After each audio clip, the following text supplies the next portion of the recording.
В обществе, где нет однозначных здоровых ориентиров, происходит не только недостаток внимания, например, к людям с ограниченными возможностями, но и к другим, кто не кричит, не выходит на митинги, не качает свои права.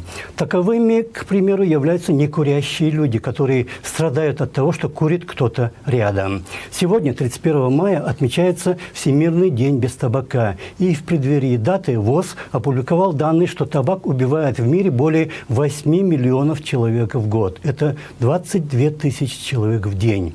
Из них более миллиона – это некурящие, но подвергающиеся воздействию табачного дыма. ВОЗ также призывает правительство остерегаться сотрудничества с табачными компаниями при разработке вакцины против коронавируса. Например, компания British American Tobacco заявила недавно, что она, возможно, сможет производить до 3 миллионов доз вакцины против COVID-19 в неделю.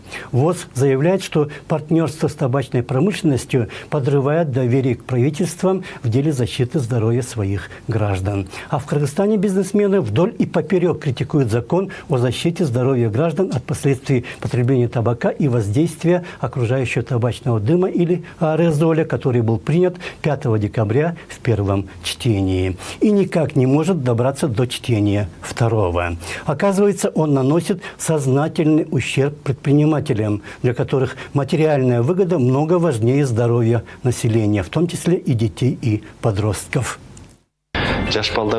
Защитим детей и подростков от табака и табачного дыма, потому что сегодня 50% тех, кто начал курить в подростковом возрасте, не доживут до 70 лет. Примите законопроект, который прошел в первом чтении 5 декабря 2019 года.